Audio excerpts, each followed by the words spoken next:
Là, normalement, ça devrait pas bugger, hein. Ouais, Ryan, juste désactive ton micro si tu peux. Pareil à Ron si possible. Impeccable, vous êtes des bons. Bon, allez. Tac, tac, tac, ça enregistre.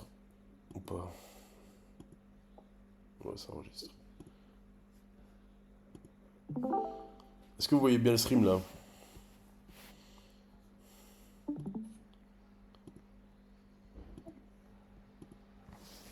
Normalement, le stream ça devrait être carré.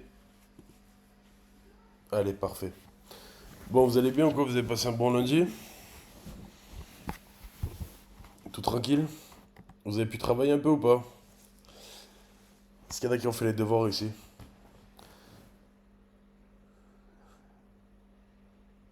Ouais, elle est impeccable. Bon, je vous ai juste demandé en fait de prendre un PC ou une tablette. Si vous êtes sur le PC déjà, c'est très bien. La vidéo, elle est en train de s'upload. Enfin, c'est une galère. Genre, depuis tout à l'heure, je galère à la mettre. Ça me dit qu'elle est trop longue. Alors que c'est bizarre, elle fait que quelques minutes comparée à la rediff de l'ancien. Mais là, dans tous les cas, j'enregistre là. Donc là, il n'y a pas de galère. On va refaire un point sur sur ce qu'on a vu hier. Donc, au niveau des supports et des résistances. Et on fera aussi un point sur TradingView. Je vais vous montrer comment bien l'utiliser, comment se balader là-dessus, comment faire ses premiers dessins, etc. Parce que je sais que pour tout le monde, c'est pas si facile que ça. Bon, là, je vais vous montrer sur comment ça s'appelle, sur PC, mais dans l'idée, sur téléphone, c'est la même chose, sur tablette, c'est pareil. Allez, on va attendre qu'il y ait 2-3 personnes qui se connectent encore. Et après, on va commencer. Putain, je m'allume une galon. Ouais, ça, je vais vous le montrer aussi, les gars. Vous avez pas besoin de l'installer, vous allez juste aller sur le site, je vais tout vous montrer. Vous savez quoi, on va faire ça en premier lieu.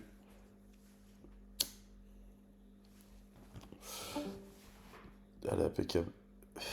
Bah, nickel, t'es à Borosca, merci. Allez, c'est tout bon. Bon, tant pis pour les retardataires. Alors, au niveau de TradingView, vous allez aller sur le lien que SK vous a envoyé. Vous allez juste cliquer dessus et vous allez atterrir sur cette page. Vous n'avez pas besoin de prendre un abonnement payant. Moi-même, je n'utilise pas. Un abonnement payant, à quoi ça sert? Ça sert à ajouter des indicateurs, à pouvoir voir toutes les time frames des bougies, etc. Pour le moment, vous commencez. Franchement, c'est inutile. Donc, vous créez un compte en 2 minutes. On va le faire là. Vous me dites quand c'est fait. Et une fois que ce compte est créé, ah ben c'est impeccable. Impeccable, impeccable. Ceux qui ont pré-shot, c'est nickel. Une fois que votre compte est créé, hop, vous atterrirez là-dessus. Donc vous allez avoir en fait cette interface.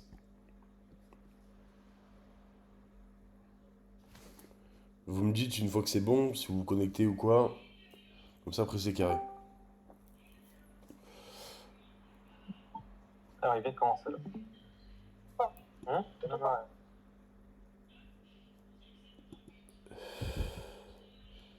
Fermé là, maman, il fait froid. Hein. Oh, c'est pas possible, je vais remettre tout le monde. Ah, mais le chauffage.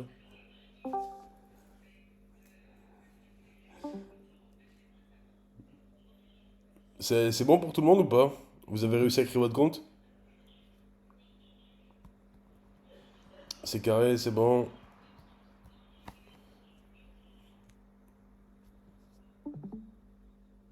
Allez, impeccable. Alors, vous allez suivre ce que je vous dis. Donc, vous avez une barre de recherche là-haut. Ce qui nous intéressait, c'est seulement ça. Pour rechercher un actif, donc on va trader que le gold, hein. Je vais vous apprendre sur le gold ou sur l'euro USD. C'est très simple. Dans la barre de recherche, vous écrivez ce que je vous envoie. XAUSD. Tout collé. Une fois que c'est écrit, vous choisissez le premier sur le Wanda si vous voulez là. Moi, je vais juste en prendre un autre, comme ça je vais pouvoir m'amuser à faire des petits dessins. Et ensuite, vous faites lancer un graphique. Vous allez lancer votre graphique et vous allez atterrir sur une configuration qui est tout autre que la mienne. Là, vous allez avoir un écran qui est dégueulasse, avec des couleurs dégueulasses. un fond qui est quadrillé, etc., je vais vous montrer comment le changer, comment le mettre à votre goût.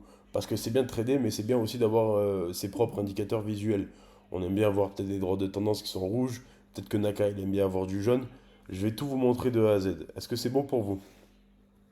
Est-ce qu'on peut continuer? Tout le monde a réussi à partir sur la page du gold?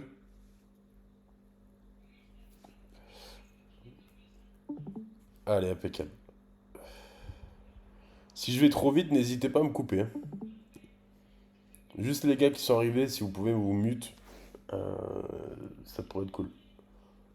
Merci, merci, merci.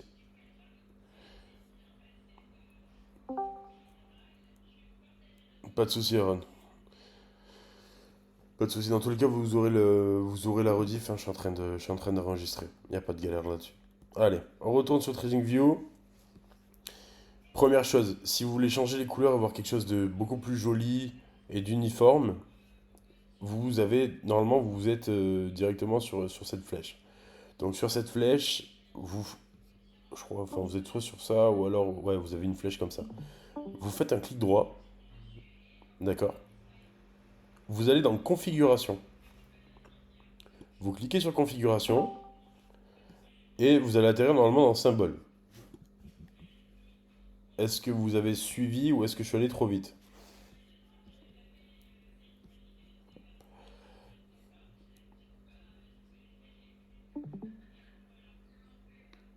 COP pour tout le monde? Réagissez au message chez COP.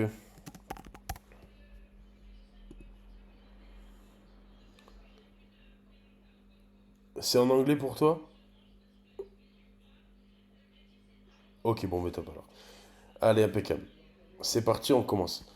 Donc là, vous êtes dans configuration. Donc là, c'est les bougies. Vous voyez, c'est les rectangles là.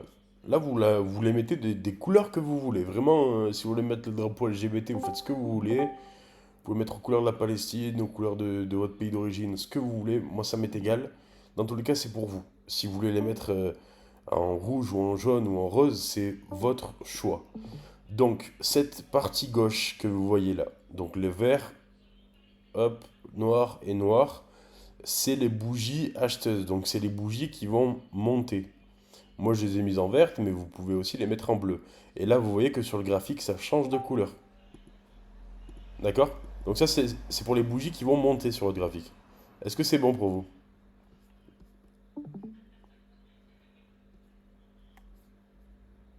Ok. Choisissez vos couleurs, je vous laisse 2 petites minutes, et ensuite on pourra passer au reste. Donc là, vous avez les bougies acheteuses, et là, du coup, ce sera les bougies vendeuses. Donc vous avez des combos qui sont assez sympathiques. Je vous laisse regarder. Moi, je vais laisser comme ça je vous montre qu'on peut tout modifier. Allez, impeccable. Je passe à la suite alors.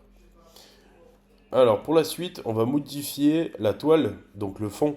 Là, vous voyez que mon fond, il est tout blanc. Vous devez l'avoir soit blanc avec des rectangles noirs, soit noir avec des rectangles blancs. Les rectangles, c'est assez gênant visuellement, personnellement, pour moi. Donc, ce que je fais, c'est que je les supprime.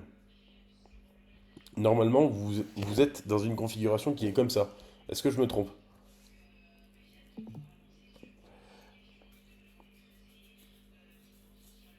Ok, c'est ça. Impeccable. Donc, comment supprimer ces rectangles qui sont laids? C'est très simple. Vous avez du coup, quand vous cliquez sur toile juste à gauche, vous avez ligne de la grille. Si vous voulez les enlever, vous cliquez là sur le menu déroulant, vous faites aucun. Après, déjà, votre écran sera un peu plus clair. Est-ce que c'est bon pour là? Vous suivez tout le monde ou pas? Ah, c'est un peu mieux visuellement, on est d'accord, hein. Ok, bah alors parfait. C'est très bien. Au niveau de l'arrière-plan, c'est pareil, vous choisissez ce que vous voulez. Bon, après, je vous conseille pas de mettre. Enfin, vous faites ce que vous voulez en vrai, mais des couleurs agressives pour les yeux, c'est un peu bof.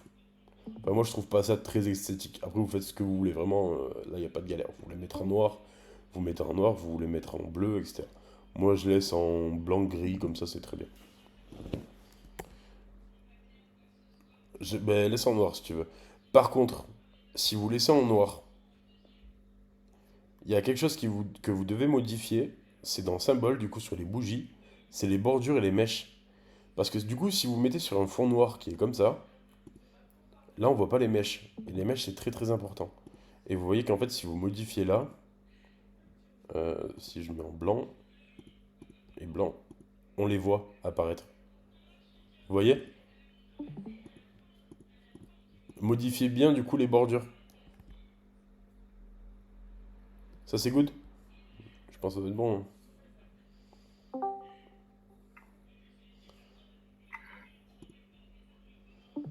Allez, impeccable. Donc ça, c'était le b.a.-ba. C'est vraiment pour vous aider visuellement, pour que vous ayez quelque chose qui soit un peu plus beau, un peu plus esthétique. Maintenant, on va passer à tout ce qui est technique. Donc technique, attends, je vais juste remodifier moi ça. Hop, hop. Je vais me remettre en blanc. Voilà. Donc, si vous êtes sur ordinateur, vous voyez déjà l'actif en haut à gauche qui est tradé. Vous voyez ensuite 1M, 3M, 5M, 15M, etc. Ça, c'est la valeur des bougies. Donc ça veut dire, c'est la valeur en minutes, en temps des bougies. Donc, si je clique sur 30M, on aura des bougies de 30 minutes. D'accord? On aura des bougies de 30 minutes. Si je clique sur D, donc Daily, on aura des bougies de 1 jour. Vous voyez comment le graphique il change ou pas?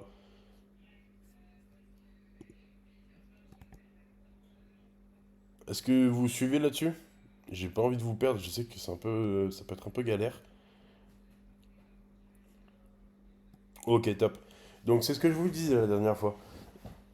En fait, les bougies, c'est les mêmes. C'est juste que quand on passe d'une bougie un jour à une bougie 4 heures, bah en fait, on a juste à diviser par 6. Donc ça veut dire que dans une bougie de un jour, vous aurez 6 bougies de 4 heures. Pourquoi? Parce que 6 bougies de 4 heures, ça fait 24 heures, ça fait un jour. On est d'accord là-dessus. Et là, on voit que le marché, il s'étend, entre guillemets. Ça veut dire que cette bougie-là, c'est une, 2, 3, 4, 5, 6 bougies. Voilà. C'est ces bougies-là qui font une bougie d'un jour. Vous comprenez là-dessus ou pas?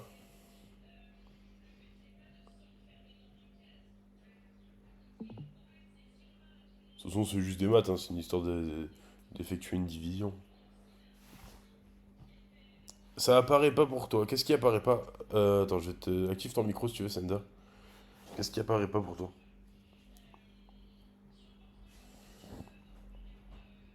Ah ok, bon, tant pis. Dis-moi ce qui apparaît pas.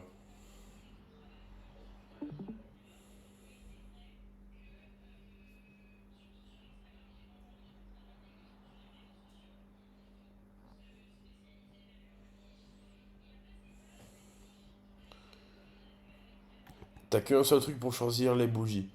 T'es sur téléphone ou t'es sur ordi? Au pire, envoie-moi un screen de ce que c'est.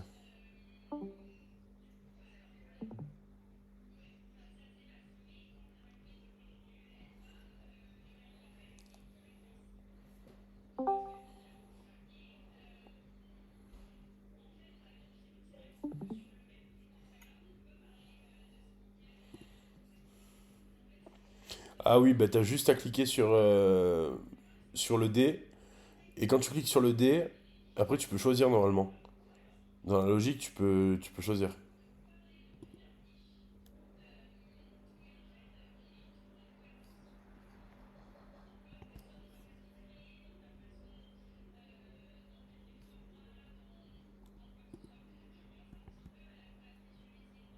Quand vous cliquez sur le D, normalement, les gars, vous pouvez changer votre. Attendez, mais je crois que on peut modifier ça. Euh,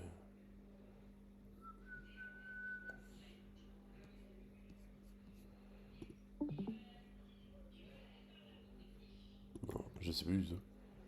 C'est bon, ça a marché? Donc en gros, vous avez juste à cliquer sur le D. En gros, vous choisissez après derrière votre time frame en fait. Ce qu'on appelle une time frame, si vous voulez, c'est la valeur d'une bougie. Donc c'est la durée en temps d'une bougie. Donc si on est sur une time frame de 15 minutes, ça veut dire que chaque bougie là vaut 15 minutes. Et qu'on va trader sur du 15 minutes. Vous comprenez ça?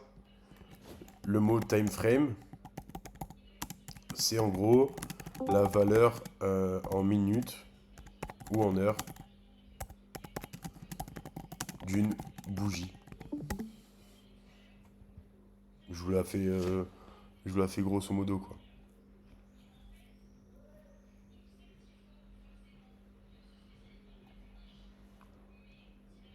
Est-ce qu'on peut continuer tout le monde là? Ouais, je te trouverai, CNDA. Faut juste que je retrouve, j'ai juste pas envie de trop perdre de temps, je te trouverai et je t'enverrai un message. Allez, impeccable. Donc, une fois qu'on est là, donc on peut switch là juste en haut du coup toutes les time frames du coup de chaque bougie. Là, vous avez des indicateurs, etc. Mais ça, on n'en a pas besoin. De tout ça, là où là, on n'a vraiment pas besoin. D'accord? Donc, on peut passer à ce qu'il y a tout à gauche, donc le menu déroulant à gauche. Donc, on a un menu où moi, je préfère déjà, quand je clique sur la flèche, je préfère choisir la crosse. Pourquoi? Parce que je trouve ça un peu plus précis quand je vais venir tracer mes comment ça s'appelle mes droits de tendance, où je vais venir tracer mes zones d'achat, mes zones de vente et tout ce qu'il en suit. Si vous n'avez pas du coup les petits pointillés pour être un peu plus précis sur votre croix, est-ce que vous les avez déjà les petits pointillés quand vous cliquez sur la petite croix?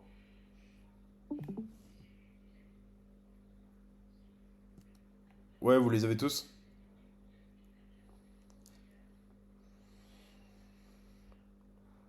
Ok, parfait. Bon, moi personnellement, je préfère le garder. Pourquoi? Parce que ben c'est beaucoup plus précis que si je prenais en fait la flèche à mon goût pour venir tracer ensuite mes droits de tendance.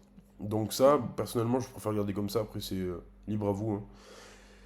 Dans le premier secteur, qu'est-ce qu'on va retrouver? Vous voyez déjà que là, on a un petit dessin. Vous avez un petit dessin, mais à côté, vous avez une petite flèche. Et si vous cliquez dessus, vous avez plein, plein, plein de dessins. Là, ce qui va seulement nous intéresser pour l'instant, ça va être les droits de tendance, ligne horizontale, rayon horizontal. D'accord? Mais pour l'instant, on se focus que sur les droits de tendance. Les droits de tendance, c'est ce que j'utilise quand je viens tracer mes supports et résistances. D'accord? C'est qu'en fait, je vais d'un point A à un point B. Vous voyez, c'est comme ça que je le fais en fait. C'est pas sorcier, hein. Vous suivez jusque-là? Il n'y a pas de galère, je pense, vraiment. Ok, parfait. Donc ça, c'est les droits de tendance et vous êtes libre, pareil, de choisir leur couleur. Vous le tracez. Après, juste en haut, vous avez une petite barre qui s'active. Vous avez la couleur à changer si vous voulez. Et tout ce qu'il en suit. Vous pouvez mettre du texte, modifier l'épaisseur, etc. Une fois que c'est bon, là, en dessous, on a aussi, bon, ça c'est tout ce qui est Fibonacci et Legan, donc ça veut dire que c'est des choses qu'on verra par la suite dans l'école formation, mais c'est pas des dessins, des pratiques que l'on va utiliser tout de suite. Donc les retracements de Fibo, on s'en servira pour pouvoir prendre des positions, pour pouvoir valider des setups. La boîte de GAN, personnellement, je l'utilise pas tellement. Mais tout ça, on l'utilisera plus tard. Donc ça, ne vous y attardez pas dessus. Ensuite, là, c'est pareil, vous avez des motifs. Les motifs, les vagues d'Elliott et les figures papillons que certains peuvent utiliser. On l'utilisera pas pour l'instant et on l'utilisera presque pas. Est-ce que c'est bon pour vous? Alors, ouais, c'est bon, juste de voir sur TradingView, on peut aussi trader directement dessus. Oui, mais il faut des brokers spéciaux et franchement, c'est de la merde. Les lots changent à chaque fois, mais je vais vous montrer pourquoi. Je vais vous le montrer maintenant. Je vais vous montrer pourquoi la valeur d'un lot. En fait, un lot, sincèrement, ça veut tout et rien dire. Je vais vous montrer. Juste en dessous, vous allez voir quelque chose d'assez cool. Donc, c'est des projections. Donc, on a position longue et position short. Qu'est-ce que c'est? C'est les dessins que vous voyez que tout le monde met là. Vous voyez? Quand on prend un achat ou quand on prend une vente.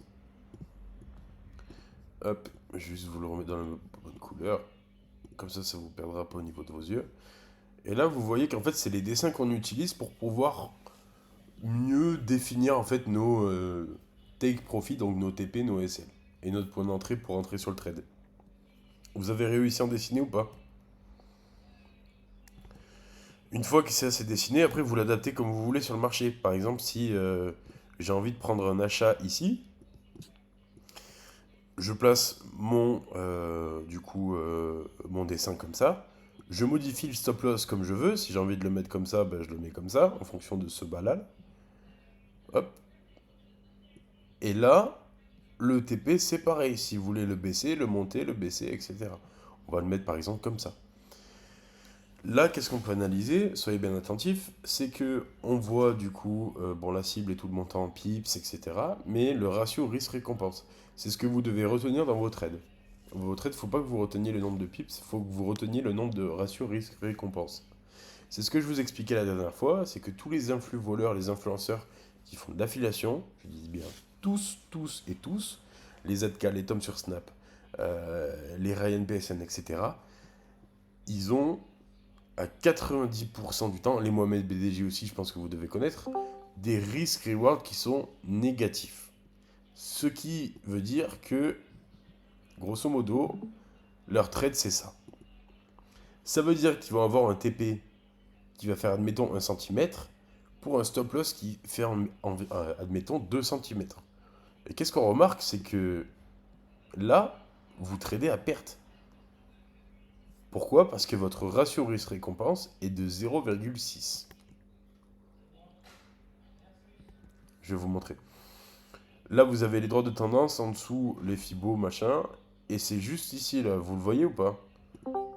Vous cliquez sur la petite flèche et vous avez position longue et position courte. Enfin, position short.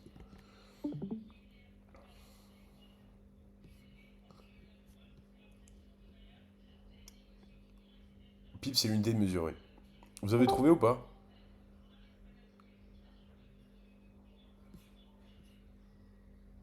Ouais? Ok, super. Et en fait, ce que vous proposent les influx voleurs, et ce que nous, on ne propose pas ici, parce qu'on a quand même un peu de respect envers vous, c'est que eux vont vous proposer déjà des trades en ratio risque-récompense négatif. Donc, ça veut dire que si vous allez risquer 100 euros pour essayer d'en gagner 64, c'est trader à perte. Et en tradant à perte, ben, sur le long terme, on est vraiment perdant. Comme pour les paris sportifs, euh, les cotes que vous prenez, elles sont un minimum à 1, temps, enfin 1,10, enfin 1,07 je crois, quelque chose comme ça. Et en fait, c'est presque le même principe. Nous, on va trader sur des ratios risque-récompense qui sont au minimum de 1. Ça veut dire que je vais risquer 100 euros pour gagner 100 euros. Si par exemple j'ai un ratio risque-récompense qui fait 4,5, ben, je vais risquer 100 euros, mais je peux potentiellement gagner 450 euros, 4,5 fois ma mise, si mon trade va tout en haut. Vous comprenez ça ou pas?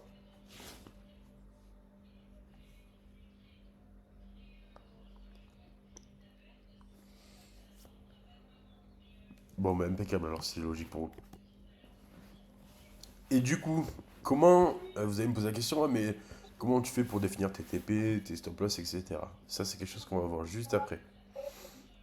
Moi, là, ce que je vais vous montrer, c'est comment bien voir, du coup, les valeurs de ces TP, de ces stop loss. Là, vous voyez qu'on a défini notre zone et que ça se répercute sur l'échelle qui est à droite. Là, mon stop loss, il est de 33,21,3. D'accord? Mon point d'entrée, il sera environ par là, donc à 33,30. Et mon take profit, il est à 33,71. Vous voyez ça? Mais si vous avez du mal à vous repérer à droite, vous double-cliquez gauche sur votre dessin. Hop, je refais. Écoutez. Hop. Et là, vous avez tous les paramètres d'entrée. Donc vous avez le PE à 33,30.45, le take profit à 33,71 et le stop loss juste là. Non, pour les pertes, c'est la même chose. Ça veut dire que tu vas risquer 100 euros sur ton trade. Donc tu vas mettre par exemple un lot, c'est 100 balles. Tu vas mettre un lot sur ton trade. Tu peux gagner jusqu'à 450 euros. Comment on fait si on a envie de trade 20 euros et gagner 40 euros? C'est simple. Je vais vous montrer quelque chose. La calculatrice de trading. Hop. Calculatrice. Merde, je sais plus où je l'ai.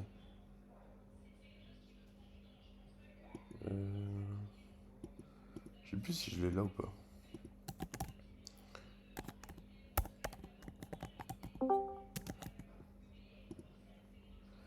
Vous allez sur celle-là, là, celle que je vous ai envoyée. Celle que je vous envoie, pardon. Hop. Et on va prendre l'exemple avec le trade que je vous ai montré juste là. Tac, tac, tac. Alors, vous avez du coup... Oh, merde, ça n'a pas marché du coup. Hop. Et voilà, c'est un peu mieux. Donc vous allez atterrir là-dessus. Instrument financier. Donc là, on trade le gold. Donc on écrit gold. On valide. Là, c'est un lot. Donc ça, vous ne le touchez pas. C'est votre valeur de référence. Vous avez votre effet de levier. On va mettre 1.500. C'est le plus classique pour des petits brokers. Et là, je vous demande de me suivre. Parce que dans prix d'ouverture, vous allez mettre votre point d'entrée qui vous a été attribué sur le marché. Vous le mettez environ, hein, d'accord. Et, pardon, excusez-moi, dans prix de clôture, vous allez mettre votre stop loss. Hop, donc là-dedans, je double-clique, je mets mon prix d'entrée qui est là, je copie et je colle là-dessus. Qui c'est qui est en train de se séguer là? Ah, c'est qui sache. Vous copiez, vous collez, hop, vous faites pareil du coup pour le stop loss. Et là, ça va tout calculer direct. Ça, vous vous en foutez, hein. Achat ou vente, c'est pareil. Vous calculez, et là, qu'est-ce qu'on voit? On voit que pour un effet de levier de 1.500, un lot, ok, c'est 781 € et 91 centimes de perte si vous avez mis un lot sur ce trade. D'accord? Donc si tu veux risquer 20 €, tu fais un produit en croix, tu divises. Ça veut dire que si je mets 0,1 lot, je vais risquer 78 €. Donc après, tu divises par 4, en gros. Et tu fais 0,1 divisé par 4, ça va te donner 0,02 lot. Et si ici on met 0,02, je vais te montrer la magie, tu perds 15 €. Voilà. Vous avez compris ça ou pas? La rediff, je la mettrai sort. Vous avez compris ou pas cette calculatrice? Comment ça fonctionnait, etc. Pour calculer vos lots, pour éviter de trop perdre et de cramer vos comptes. Parce que ça, du coup, je vais vous expliquer pourquoi les mecs qui ont des télégrammes, etc., ne veulent pas vous faire calculer vos lots ou vous disent d'utiliser ces lots-là. Mettez que des lots à 0,2, mettez que des lots à 0,1 ou des lots de 1. En fait, il n'y a pas de lot en fonction de votre capital. Pourquoi? Parce qu'en fait, si vous voulez, du coup, plus le lot il est bas, plus c'est sûr. Non, c'est pas plus c'est sûr, c'est que du coup, tu perdras entre guillemets beaucoup moins que forcément. Pourquoi? Parce que c'est l'écart entre votre point d'entrée et votre stop loss qui va modifier la valeur de un lot. On va reprendre un exemple. Regardez. Hop. Là, je remets un lot, du coup. On avait vu que c'était 781,91 €. Mais si je décide d'agrandir mon stop loss, déjà, on remarque un truc, c'est que le ratio risque-récompense passe de 4,5 à 1,78. Donc on redouble-clique, et là, du coup, le point d'entrée, c'est le même. On récupère juste le niveau du stop loss, et on va voir sur cette position, pour un lot, combien je risque en argent. Et là, on voit qu'il y a une différence quand même de 1 100 €. Donc là, un lot, si le trade venait à stop loss, vous avez placé un lot sur le marché, vous perdez 1 973 €. Vous comprenez ça ou pas? Ouais, moi, 30-50 pips, enfin 50 c'est vraiment le max du max, hein.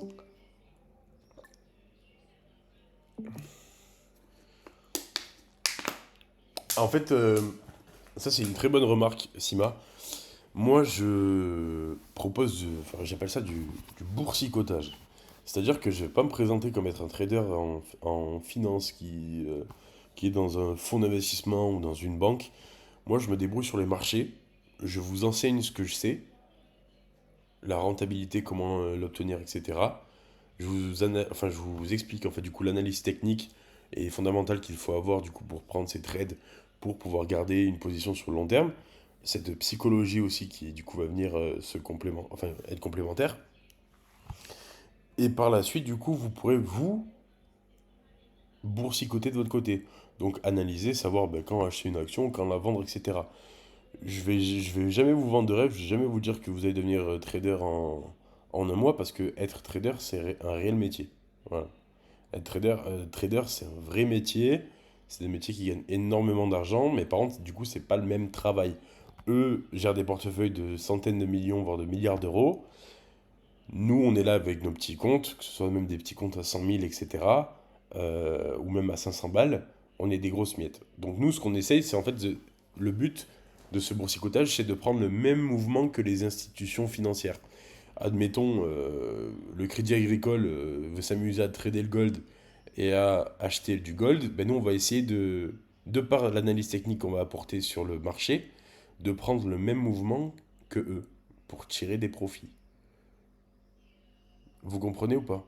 Parce qu'en fait, quand des institutions financières rentrent sur le marché, des baleines, donc des whales, elles vont faire bouger le marché à la hausse ou à la baisse, un peu comme ils veulent. C'est ça, c'est des market makers en fait. Le minimum en fait pour que vous puissiez commencer en trading en réel, c'est le minimum que, enfin c'est l'argent que vous pouvez vous permettre de perdre. Donc il n'y a pas de minimum, hein. Ça peut être 10 euros comme 10 000, vous faites ce que vous voulez. On continue. Vous avez compris du coup ce système de calculatrice, on peut passer à autre chose?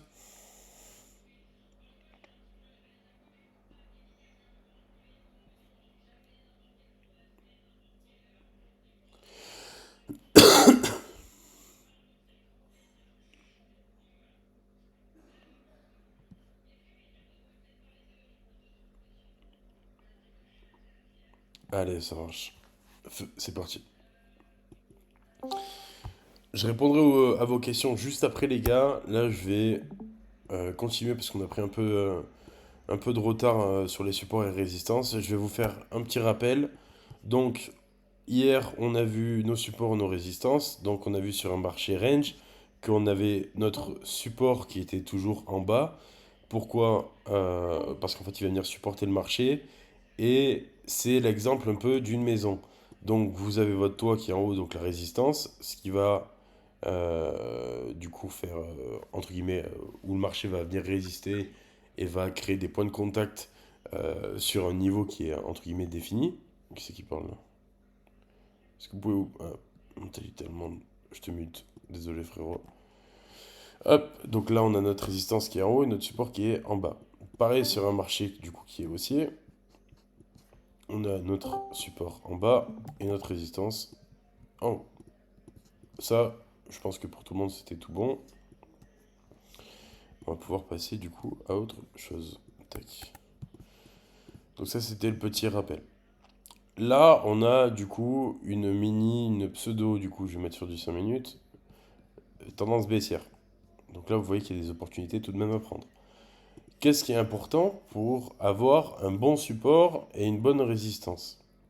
Pour ensuite essayer de trouver un bon billet derrière. Donc un billet, c'est du coup essayer de devenir pré-shot en fait, devenir pré-shot du coup la tendance du marché qu'il y aura plus tard. C'est les points de contact. Qu'est-ce qu'un point de contact? C'est un endroit où le marché va venir se reposer dessus. Donc c'est en soi ici un point de contact, ici un point de contact, ici, ici et ici. Et là on voit qu'on a 5 points de contact. Moi, pour valider un bon support, je trouve que 4 c'est le minimum. 3 c'est pas mal, mais c'est pas encore ça. Là, une fois qu'on a ces points de contact, on peut se dire, ok, là on a un vrai bon support. On peut se dire, ben, pourquoi pas alors venir prendre une position, que ce soit à la hausse ou à la baisse, que ce soit un achat ou une vente, en fonction de votre analyse. Et tout ça, c'est important. Et si on regarde du coup de l'autre côté, on a un point de contact ici, ici, ici, ici on en a plusieurs, et là. Et vous voyez qu'à peu près, on a une équité qui est presque la même en soi que soit du côté du support que de la résistance. Et là, on a vraiment quelque chose qui est fort, donc on a un vrai canal baissier qui nous a duré quand même pendant une bonne partie de la journée. Donc là, ça a commencé du lundi à 3h45 du matin jusqu'à 12h30. Et là-dedans, par contre, vous pouvez prendre des trades, hein. Là, c'est pas interdit. Et grâce à ça, en fait, on va pouvoir se dire qu'au bout d'un certain nombre de points de contact, si vous voulez, c'est un peu prédéfini, mais le marché ne va pas s'arrêter du coup sur la baisse ou sur la hausse. Là, on va repartir du coup soit sur du range, soit on va venir répéter à la hausse, etc. Et donc ça va être l'envers du décor de un peu cette leçon de maintenant, car il faut que je vous montre quelque chose sur les droites de tendance, sur les supports et résistances, c'est le pullback. Qu'est-ce que c'est que le pullback? C'est le point où le marché va venir retester en fait pour voir s'il peut réintégrer en fait. Je vais vous montrer, ça va aller plus vite. Là, vous avez un marché qui est baissier. On a un marché qui est baissier avec un canal que l'on dessine avec notre résistance et notre support. Qu'est-ce qu'un pullback? En fait, c'est le marché qui se dirige du coup, qui est fait office de jeu de ping-pong, qui va venir sortir de ce canal pour prendre du coup son envol potentiellement vers la hausse. On est d'accord, passer d'une tendance baissière du coup à une tendance haussière. Sauf que, quelle serait notre confirmation pour que ce marché soit passé d'une tendance baissière à une tendance haussière? Une confirmation que tout le monde doit connaître, c'est la sortie du marché avec un pullback. Ça veut dire qu'on va sortir de ce cadre baissier, donc le marché qui va venir sortir comme ça, et créer un pullback. Un pullback, c'est un retour en fait vers là où il était initialement, ici, juste avant qu'il casse. Deux possibilités s'offrent à nous. La première, c'est que du coup, ils viennent retoucher du coup l'ancienne résistance qui est devenue support pour repartir à la hausse. Et la deuxième possibilité, c'est que le marché fasse une réinsertion, en fait, un faux pullback dans ce canal baissier pour continuer une potentielle baisse. Dans ce cas-là, le pullback n'est pas validé et on a une réintégration du marché dans un marché baissier. Mais nous, ce qui va nous intéresser, ce que je vais vous montrer maintenant, c'est le schéma numéro 1. Donc c'est le pullback en fait donc de la sortie de notre marché qui va venir casser la résistance pour en faire devenir un support. Et qu'est-ce qui va être intéressant là-dessus? C'est quand le marché va revenir toucher cette résistance pour qu'ensuite on puisse prendre un potentiel achat une fois que le marché s'est décidé. Je m'explique. C'est pas parce que le marché va venir toucher ce nouveau support, cette ancienne résistance, qu'on va directement acheter là-dedans. Là. Non, parce que derrière on peut se faire baiser, parce que le marché peut revenir là-dedans. Mais il peut revenir au bout de 2 minutes comme il peut revenir au bout d'1 heure. Hein. Pourquoi? Parce que peut-être que sur un marché en 5 minutes, vous le voyez comme ça, mais peut-être que sur du 1 minute, vous allez voir que ça va faire du range comme ça. Et ça va venir accumuler des positions. Vous comprenez jusque-là ou pas? Oui, tu peux, Sima. Est-ce que vous me suivez? Est-ce que j'ai été clair et concis là-dessus? Il faut que je boive, ça rase. Attends, point, je vais juste désactiver ton micro. Donc ce pullback, en fait, n'est pas une décision du marché, parce que du coup, ça peut être une réintégration à l'intérieur de notre canal baissier, mais ça peut être un signal aussi d'achat, donc que le marché va pouvoir partir à la hausse, et du coup changer de tendance. Donc, moi, ce que je vous conseille, c'est que quand le marché atteint cette zone et qu'il vient retester, vous patientez. Que ça prenne 1 heure, 2 heures, quelques minutes, vous patientez et vous attendez de voir ce qu'il fait. Quel indicateur, quelle indication on va pouvoir retenir pour que on soit sûr que notre marché baissier passe à un marché haussier? Eh bien, c'est tout simple. Moi, j'ai une habitude de faire, qu'on verra plus tard dans les prochaines leçons, c'est les structures. Donc, on dessine des structures. Les structures, c'est des petits traits que je mets en haut des sommets ou en haut des plus bas. Et ça va être une potentielle indication. Donc, ce que je me dis, moi, c'est que tant que le marché, après qu'il est pullback, donc tant que le marché a fait ça, paf, il a créé son plus haut, il est redescendu vers le nouveau support, donc l'ancienne résistance, tant qu'il n'est pas monté et qu'il n'est pas passé au-dessus du coup de ce trait-là, moi je pars pas à l'achat, je ne me positionne pas du tout sur le marché. Pourquoi? Parce que bah, il peut faire ça et faire ça après. C'est pas impossible, hein. C'est pas tout beau tout rose, c'est pas tout le temps des belles lignes droites, etc. Le marché, tant qu'il n'est pas passé au-dessus de ça, de ce nouveau plus haut, on ne prend pas de potentiel trade. Est-ce que c'est compris là-dessus ou pas?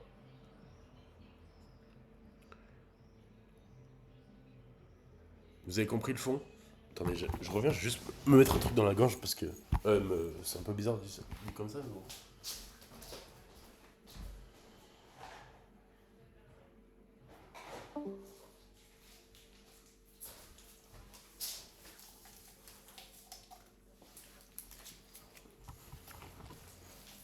Ouais, impeccable alors. Donc du coup, moi en étant sur un marché baissier qui veut attendre d'avoir une confirmation parce qu'on a une sortie du marché qui est revenu tester sur le nouveau support, je vais attendre qu'il vienne passer au-dessus de ce nouveau plus haut. Pourquoi? Parce que sinon on n'est pas sûr d'être du coup dans un marché qui est haussier. Et une fois qu'il est passé au-dessus, là on est sûr qu'on peut repasser sur du haussier. Et dans ce cas-là, ce qui va être intéressant, excusez-moi, c'est de repartir sur un achat du coup dans une potentielle zone qui sera juste là. Pour aller chercher des plus hauts de plus en plus haut. Et après, le schéma se répète derrière. Support, résistance, support, résistance. Compris? Compris les chefs?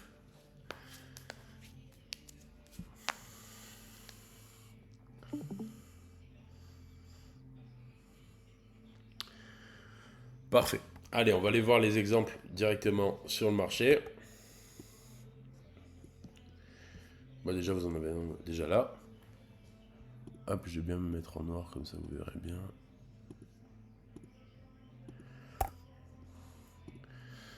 Voilà. Là, j'ai ma résistance et j'ai mon support. Ma résistance, je peux la tracer encore un peu plus loin si je veux. Qu'est-ce qui se passe? Je vais... Est-ce que quelqu'un voudrait participer à l'appel là? Que je fasse un ou deux exemples avec lui, on tournera, on fera 2-3 personnes. Moi, je veux bien essayer, moi.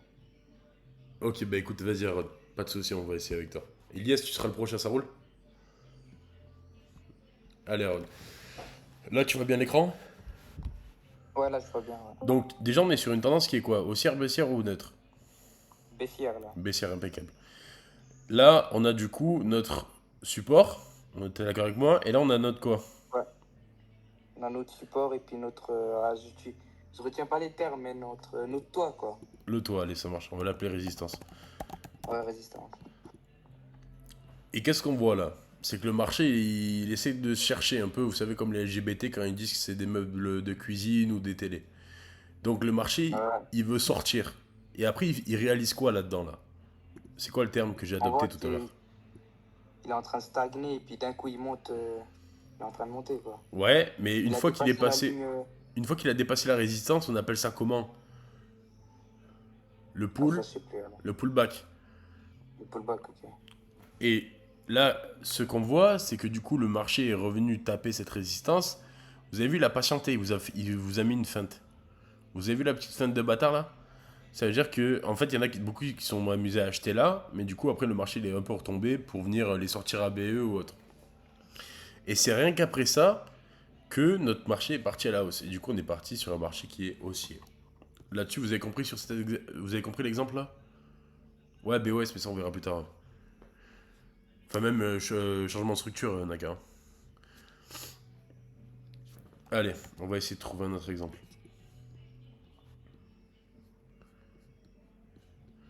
Voilà. Je vais juste te pré-mâcher le travail, Aaron. Comme ça, ce sera un peu plus Ok, simple ouais. pour toi. Voilà. Donc, en haut, on a quoi? On a le toit, c'est quoi? Le support... Non, le support, c'est en bas, résistance en haut, je crois. Allez, impeccable. Donc là, on a notre marché qui évolue. Premier point de contact, deuxième, troisième, quatrième, cinquième, sixième, huitième, 9e. Bon, on a 5 et 4 d'un côté, c'est très bien. Et qu'est-ce qu'on a après? On a le marché qui passe d'une tendance haussière à une tendance. Baissière, là. Voilà, impeccable. Et est-ce que tu le vois le pullback là? Le pullback, voilà, tu le vois. C'est une fois qu'il est en dessous du support, quoi. C'est ça exactement. Et qu'après Ok, ouais. il reclôture en dessous du support qui est devenu du coup une résistance. Ouais, ok. C'est compris ça ou pas les gars?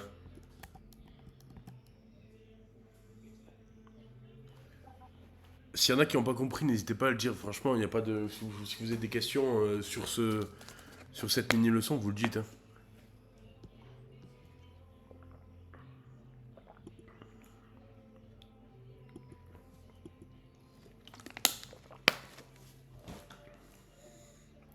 Tu comprends plus quoi?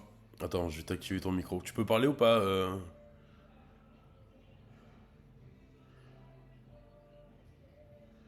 Je vais t'appeler user, je crois. Merci Aaron, attends, je te remute. Tu peux parler ou pas, pseudo masculin là? Veski? Allô, allô. Ouais, Tu m'entends ou pas? ouais, Ah, ouais, autant pour moi. c'est moi, c'est moi. Euh, je comprends plus parce que, en mode, ah, oui, là, j'arrive pas à me mettre sur stream. Tu peux repartir sur le graphique ou pas, s'il te plaît? Bien sûr. Parfait. En fait, je comprends pas parce que, en mode, pourquoi le marché, des fois, il tombe? C'est à cause d'une annonce ou... Là, le marché peut tomber pour plusieurs facteurs. Annonce économique, ouverture des marchés américains. Donc là, je crois que c'était voilà, 14h30. Tu vois, il y a des sessions. En fait, il y a 3 sessions de trading. Vous avez la session asiatique qui dure de la début de nuit, je crois que c'est 1h, 2h du matin, jusqu'à 9h du matin, heure française. Après, vous avez la session européenne qui fait 9h, 16h. Et après, vous avez l'américaine de 14h à 20h, ou 19. Et en général, sur ces 3 sessions de trading, vous n'avez jamais le même mouvement. Ça veut dire que vous n'avez pas. Enfin, vraiment. Il faut vraiment pas avoir de chance, entre guillemets, sur une journée de trading. Mais vous n'avez pas une session asiatique, européenne et américaine où il n'y a que de la tendance haussière. En général, il y en a une des 3 qui a un autre type de tendance que les 2 autres. Ou même les 3 différentes, hein. Il peut y avoir un range sur l'asiatique, haussière sur l'européenne, baissière. Vous avez tous les cas de figure possibles. Là, il y a eu du coup une création, enfin une ouverture américaine qui a été assez importante, hein, là, ce jeudi-là. Et il me semble peut-être que, je crois, le jeudi 26 à 14h30, il y a l'ouverture des marchés, mais il y a peut-être dû y avoir une petite annonce économique aussi qui a poussé et vraiment confirmé en fait ce pullback. D'accord? Donc, en mode, on peut pas être sûr qu'il y ait une hausse ou une baisse, en fait. C'est Exactement. juste grâce au facteur. En fait, c'est de la probabilité en fait. C'est juste avec nos éléments techniques, essayer de prévoir le marché de par nos supports, nos résistances, les zones que l'on trace, ce que l'on observe sur le marché. Mais il y a aussi une très grosse partie du coup d'analyse fondamentale. Donc, je ne sais pas, c'est bête, vous allez dire, mais c'est bête, mais le taux de chômage impacte fortement les marchés. Admettons, même chose pour les productions agricoles, pour le taux d'inflation. Il y a plein de choses qui entrent sur le marché où nous, en fait, on entend juste parler comme ça aux informations, mais ça impacte réellement, en fait, la tournure et du coup la tendance du marché qui va être tracée, entre guillemets, sur la journée, voire sur la semaine ou même sur des mois. C'est vraiment quelque chose qui est important. Ok, ok. Et je voulais savoir un dernier truc. Est-ce que tu vas mettre la rediff ou pas, s'il te plaît? Ouais, bien sûr. Vous faites pas de Ok, soucis. ok. Bon, bah, je dérange pas plus. Tu déranges pas, y a pas de soucis. Si t'as des questions, n'hésite pas. Est-ce qu'il y a d'autres questions, les gars? On appelle ça un pullback quand ça break la résistance, oui, ou le support. C'est soit la résistance, soit le support. Quand ça break, ça vient clôturer, ça reteste en fait Donc ça break, donc ça casse par le bas. Là, vu qu'on est sur une tendance haussière, pardon, ça casse par le bas, ça vient pullback, du coup, retester du coup ce support, du coup, qui est devenu une résistance, pour ensuite, soit qu'on ait une réintégration, ou alors qu'on ait du coup une cassure par le bas. C'est compris les frères?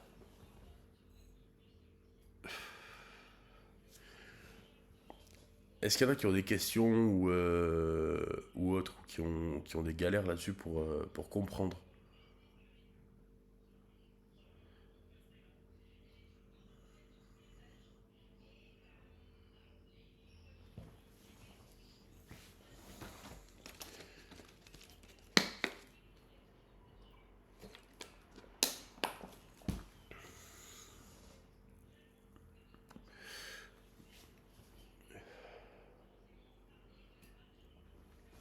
J'attends juste que vous finissiez d'écrire, je vais vous trouver un autre exemple, comme ça il y a une personne qui pourra le faire avec moi aussi.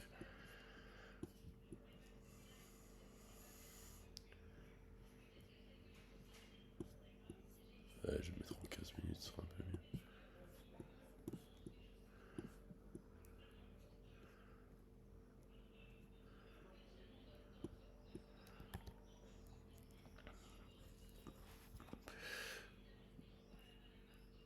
Moi, je fais déjà une pré-analyse le week-end pour analyser ce qui s'est passé la semaine passée, pour essayer de prédire la semaine future.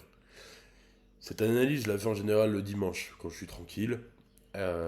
Ensuite, il y a l'analyse au cours de la journée, donc ce qui fait en fonction des ouvertures de chaque session de trading, mais aussi des annonces économiques, parce qu'une analyse peut changer d'une seconde à l'autre. Donc les analyses, ça peut être fait au cours de la journée, à la seconde, à la minute, c'est comme vous voulez, c'est en fonction aussi de votre trading. Ça oui, par exemple, ça peut être une annonce ou alors, comment ça s'appelle, un mouvement assez, comment dire, assez fort dû à une annonce économique ou alors un surplus de liquidité sur le marché. Ça veut dire qu'il y a eu un énorme mouvement parce que bah, du coup comment ça s'appelle, j'allais dire les entités, oui, les entités financières, donc les grandes banques, les grands fonds d'investissement, les market makers, en fait, ceux qui créent le marché, vont vouloir aller chercher des niveaux qui n'ont pas réussi à trouver, en fait, à chercher dans la journée. Donc, ils vont essayer de manipuler un peu le marché.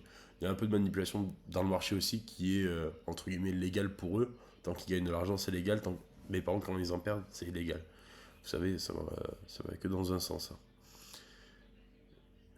MetaTrader 5, ben, on fera un cours dessus si vous voulez, pas de souci. Pour le dessin, tu te fixes toujours sur un petit trait sur la bougie. Oui, alors moi pour les dessins, pour mes supports, je me base, je prends un trait comme ça qui me paraît bien et puis je trace au plus précis possible. Là, vous avez un joli support. Ça, après, c'est vraiment à vous de l'adapter. Il n'y a pas de bon et de mauvais dessin. Si votre trait il est juste un peu en bas, bah, il est aussi bon. C'est en fonction aussi des points de touche. C'est un peu pas comme ça vous arrange, mais ce qui pour vous est le plus crédible et le plus parlant. Exactement, c'est ça, X des zones. C'est exactement ça.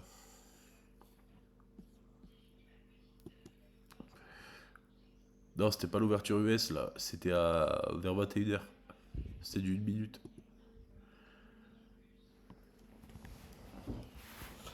Allez, qui veut faire l'exercice avec moi là?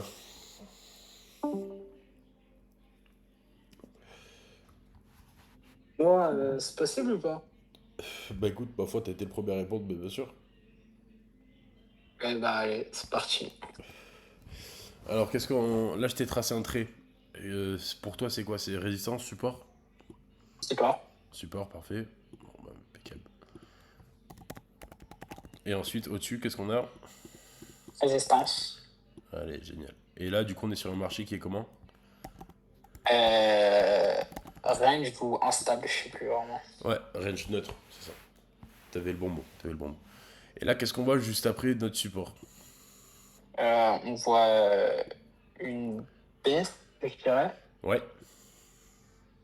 Mais en fait, ça monte et ça redescend. Donc, Donc là, on voit que le marché vient retester un peu. Donc si on se met sur du 1 heure, là, l'avantage en fait d'analyser sur plusieurs time frames, mais toujours rester quand même crédible. En général, on analyse dans l'ordre décroissant, donc on va sur du daily, du 4 heures, du 1 heure, etc.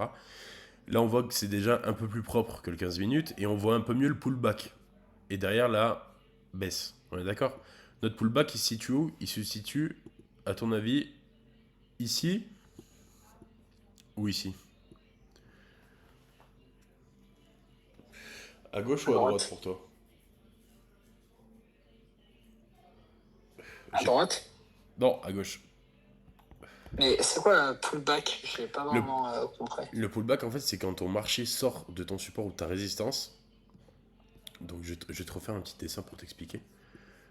C'est, admettons, tu as ton marché qui range comme ça. Ok? Hein. Tu as ton marché qui a envie de prendre une décision. Parce qu'au bout d'un moment, il va pas rester range toute sa vie. Donc, il va soit partir à la hausse, soit partir à la baisse. On est d'accord? Oui. C'est le fait que le marché vienne casser, du coup, ce support. Du coup, qui devient une résistance. Et le pullback, c'est le mouvement du marché qui revient tester, en fait, qui revient s'appuyer sur, du coup, cette nouvelle résistance pour qu'il puisse repartir à la baisse. En fait, c'est ce mouvement de virgule, en fait, si tu veux. Ok. Donc le pullback, c'est le pic, si j'ai bien compris. Le pullback, c'est ce mouvement-là, donc c'est le marché qui sort du support ou de la résistance, qui va revenir tester, du coup, revenir s'appuyer, du coup, soit sur l'ancien support, soit sur l'ancienne résistance, pour pouvoir prendre, du coup, sa décision haussière ou baissière. T'as un peu mieux compris? Ah oui. Ok, top. Et donc, qu'est-ce qu'on voit là? Donc, on va retourner sur. On va peut-être se mettre sur du M30. Voilà. Donc là, on voit. Je sais plus si je peux mettre le mode replay avec le plan. Non, je peux pas. Là, on voit que notre marché sort. Ok, donc notre support, il devient quoi? Il baisse. Oui, mais le support, il passe de support à quoi? Ah, résistance. Exact. Exact. Pourquoi? Parce que du coup, le marché est passé en dessous de ce support. Et ensuite, on voit qu'il remonte un peu pour revenir tester. Donc, dans cette zone-là, on voit le marché qui revient tester en fait cet ancien support qui est devenu résistance pour pouvoir prendre sa décision derrière. Et là, derrière, on voit qu'on a un marché qui est baissier.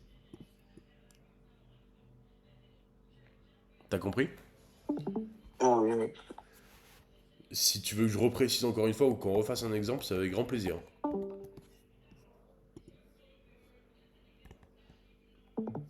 En fait, j'ai l'impression que je t'entends une fois sur deux. Vous m'entendez une fois sur deux ou ça va? Moi, je... Non, ça devrait aller, je pense. Ok. Bon, bah, c'est pas, mais je dois peut-être avoir des petits bugs aussi, mais. Ah, c'est bizarre. Voilà, en mode des fois ça coupe, ouais. Ok, bon, bah, j'essaierai de faire avec mes AirPods demain. Enfin, le prochain cours, vous me direz ce que vous en pensez. Donc, est-ce que tu veux qu'on refasse un petit exemple pour que ça puisse t'aider potentiellement? Allez. Alors, je vais trouver un exemple assez simple.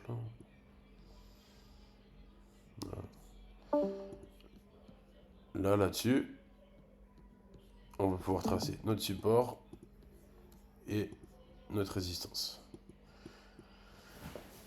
Là, c'est un peu, ça a été un peu piégeux pour les gens qui ont dû s'amuser. Enfin, ça a été un petit piège pour les gens qui ont dû trader ce jour-là.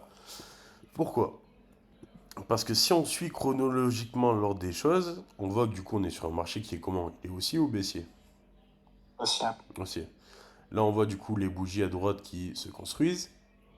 Et là, on voit quoi? On voit que le marché commence à sortir de cette résistance. Ouais, d'accord.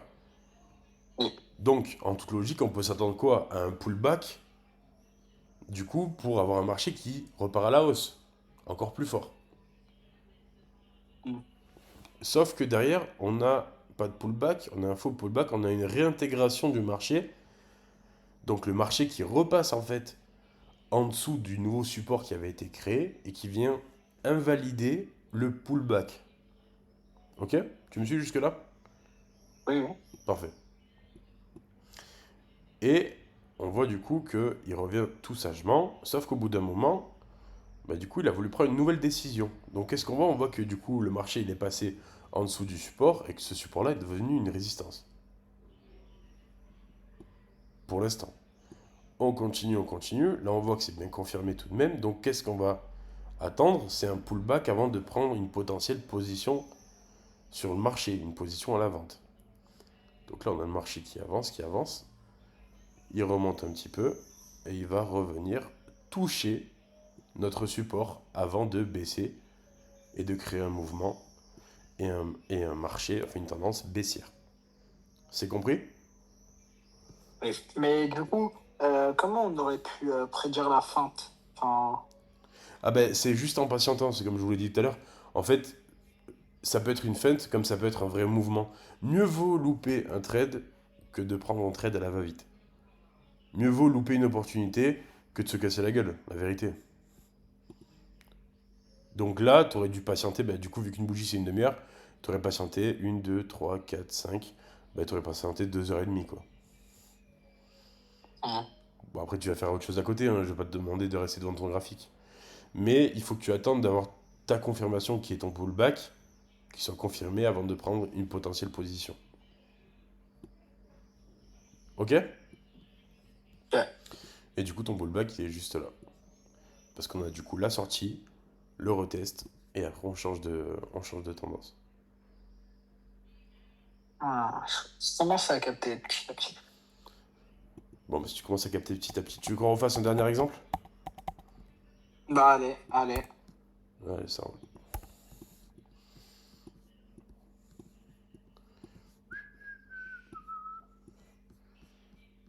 Là, qu'est-ce qu'on a là? On a une tendance qui est comment? Euh, Bah là, je dirais... Regarde comment je trace mon trait. voilà, c'est normal. Haussière. Mais c'est bizarre un peu.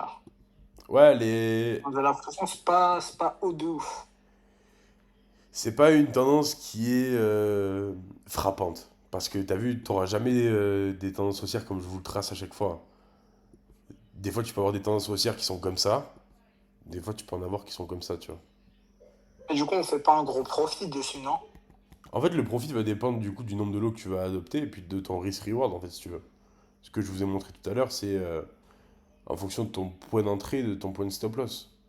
Et tu as le ratio risque-récompense dessus. Parce que là, tu vois que le marché il est petit. Tu vois, tu te dis, bah, il bouge pas énormément. Donc, je vais pas prendre beaucoup de profit. C'est ce que tu te dis en Hum. soi, non? Alors que Oui, oui, bah. si je me positionne là, que je mets, je sais pas, mon stop-loss comme ça, un stop-loss serré, que je mets un take profit là-haut, ben en fait, t'auras autant gagné. Tu as un ratio risque-récompense de 6,6, tu auras plus gagné que si tu mettais ton trade comme ça, par exemple, sur une vente, hop, avec un stop-loss là-haut et un take profit en bas. Tu vois, ce qui importe, c'est vraiment le ratio risque-récompense. Là, tu auras gagné 6,6 fois ta mise, donc c'est comme si tu faisais passer une cote au tennis à 6,6. Donc tu mises 100 balles, tu paries 100 balles sur le trade, tu as gagné 660 euros si ça TP. Là, tu mets 100 balles, même si le mouvement est plus gros, tu as gagné 244. T'as compris? Ah oui, mais c'est pas récompense. C'est pas vraiment. Comment? Parce que j'arrive pas à optimiser mon méta trader.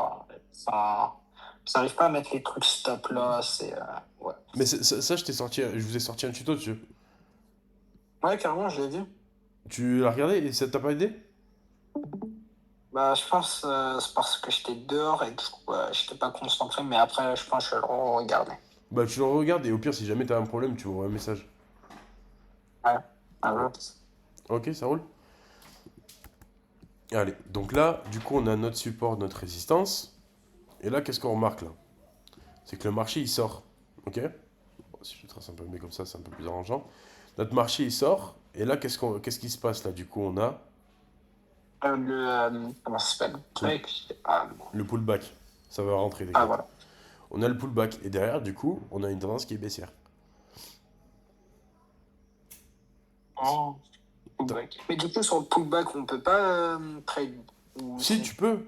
Mais moi, ce que je recommande, c'est d'attendre et de patienter à avoir sa confirmation, tu vois ce que je veux dire? Attendre d'avoir une Et du coup, confirmation pour voir. Oui. mais du coup, pour trade, le meilleur truc, c'est attendre les trucs économiques, non? Les annonces. Bah non, du coup, c'est pire des trucs parce qu'en soi, c'est un peu du casino parce que tu sais pas quel taux ils vont annoncer, tu sais pas à quel point. Enfin, tu sais rien du tout des annonces économiques, tu le sais à la seconde près, quoi. Ok, ok. Vraiment, c'est du Ok, bon, gambling, hein, bah. c'est comme si tu posais 200 balles sur stake, c'est la même chose.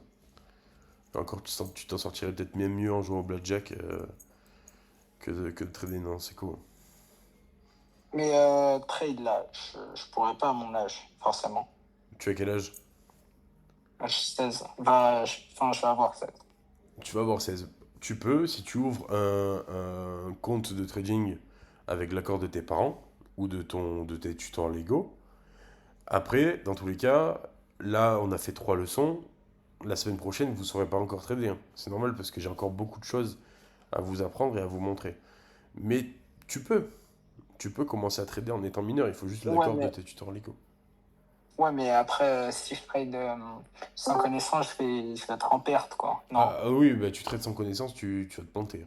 Alors, tu auras peut-être un peu de chance au début, mais sur le long terme, tu vas te casser la gueule. Ok. Voilà les gars, bon j'espère, je vais répondre à deux trois questions encore et puis après moi je vais aller, je vais manger, j'ai un peu faim. Posez-moi deux trois questions et puis je vous mettrai en ligne directement l'enregistrement de ce soir.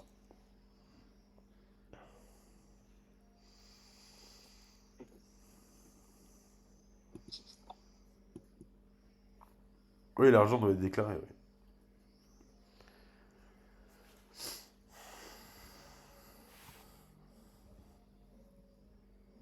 Vous pouvez m'envoyer les exercices d'hier, bien sûr. Tu peux l'envoyer ici si tu veux, comme ça on peut le corriger ensemble.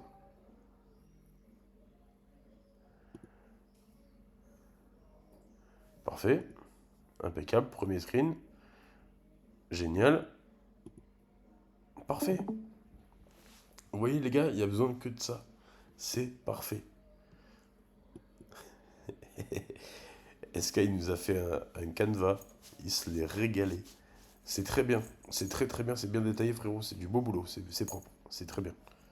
Maintenant il faudrait que tu le fasses sur TradingView.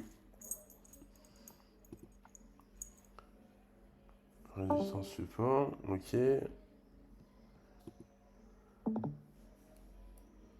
Impeccable, génial, génial. Après si t'as une analyse derrière,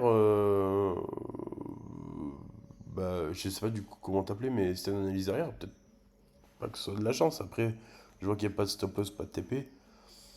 J'irais peut-être un peu oui, mais tant mieux, tant mieux, tant mieux. Les bougies, c'est mieux que vous les regardiez de 15 minutes à 1 heure. Pourquoi? Parce que si vous allez sur des plus petites bougies, vous allez vous casser la tronche, quoi. Ça va trop vite. Bon, sur ce, les gars, pas d'exercice pour la prochaine fois. Je vous en donnerai demain pour mercredi. Je vous souhaite une excellente soirée. Un grand merci, du coup,